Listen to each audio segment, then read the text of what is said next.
আলহামদুলিল্লাহ সালাম আলা রাসূলিল্লাহ। আসলে 28শে ফেব্রুয়ারি আসে, 28শে ফেব্রুয়ারি চলে যায়। গ্রামের খেটে খাওয়া নিরীহ নারী পুরুষ যারা সেদিন এই অবিচার, এই অন্যায় প্রতিবাদে মাঠে নেমেছিল, বিনিময়ে গুলি খেয়ে তাদের জীবনটাকে বিলিয়ে দিয়েছিল, সেই নাম না জানা শহীদ,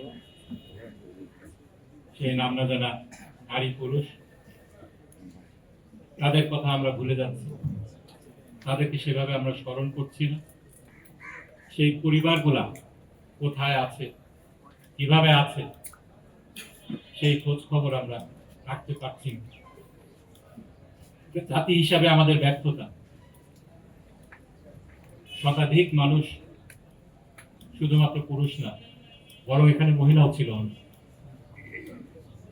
তাদের ভাগ্যে কি হয়েছে, তাদের পরিবারগুলা গত 10-12টি বছর কিভাবে সাফার করেছে, তার কোনো তদন্ত হলো না, তার কোনো বিচার হলো না। এটা আমাদের সামষ্টিক ব্যর্থতা বলে আমি মনে করি।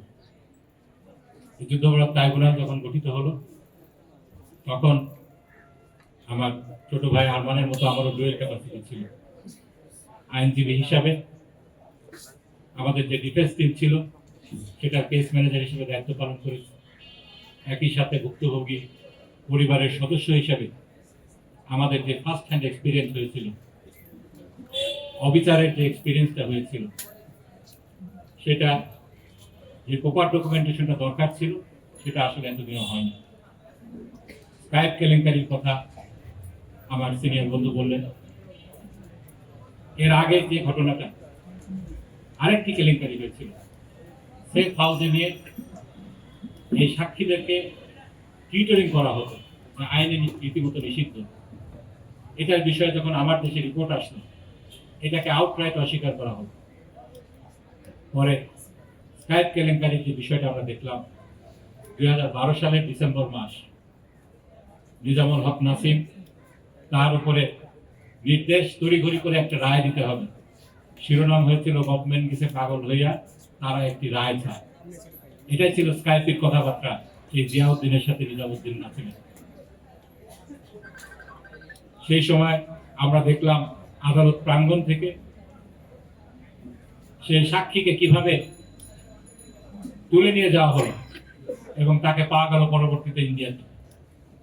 সবচেয়ে অবাক করা বিষয় ছিল, দেশি বিদেশি মিডিয়া যে নীরব ভূমিকা পালন করেছে, ক্ষেত্র বিশেষে ফ্যাসিবাদের দোষর হিসেবে কাজ করেছে, গোটা বিষয়টাকে যেভাবে ইগনোর করে গিয়েছে, উপেক্ষা করে গিয়েছে, সেটাই ছিল সবচেয়ে অবাক করা বিষয়।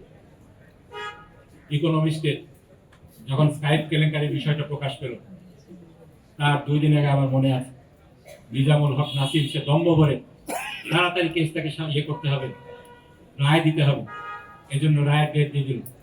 কিন্তু পরবর্তীতে ইকোনমিক্সকে যখন এই স্কাইপ কেলেঙ্কারি ঘটনা আসলো, সে 11 তারিখে তাকে রিজাইন করতে বাধ্য হলো। পরবর্তীতে ফজলে কবিরকে সেই ট্রাইব্যুনাল 1-এর চেয়ারম্যান হিসেবে নিয়োগ দেওয়া হলো এবং আমরা দেখলাম ফেব্রুয়ারিতে সেই রায়টি দেওয়া হলো। আমার সিনিয়র বন্ধু ব্যারিস্টার ইমরান সিদ্দিক যথার্থই বলেছেন, এই মামলায় যত অসঙ্গতি ছিল, অন্য কোনো মামলায় এরকম অসঙ্গতি আমরা দেখিনি। তা সত্ত্বেও সম্পূর্ণ অন্যায়ভাবে একটা খালি ঘটনা বলি, ইব্রাহিম কুট্টি নামে একজনকে হত্যা করা হয়েছে। সেই হত্যার পরিপ্রেক্ষিতে একটা এফআইআর দাখিল হয়েছে। সেই এফআইআরটা আমরা কোর্টে দাখিল করেছি। সেটা সত্ত্বেও সেখানে আল্লামা দেলোয়ার হোসেন সাঈদীর নাম ছিল না, এই ঘটনার সাথে তার কোনো সংযোগ ছিল না। তারপরে এই মামলা তাকে মৃত্যুদণ্ড দেওয়া হয়। এটা যখন আমরা কোর্টে দাখিল করেছি, এটা সত্যতা যাচাই করার জন্য তৎকালীন অ্যাটর্নি জেনারেল স্বয়ং সেই বরিশাল কোর্টে গিয়েছে, যে এই ডকুমেন্টটা আমরা কিভাবে পেলাম, এটা নিয়ে হম্বিতম্বি করেছে। তারা চুরি করবে, চুরি ধরায় দিতে গেলেও তখন এটা ছিল আমাদের ওপর। বিশাবালী হত্যাকাণ্ডে তার ভাই এই ঘটনার সাথে আল্লামা দেলোয়ার হোসেন সাঈদী জড়িত ছিলেন না, এটা সাক্ষী দেওয়ার জন্য আদালতে এসেছিল, তাকে সেখান থেকে অপহরণ করে নিয়ে যাওয়া হয়েছে।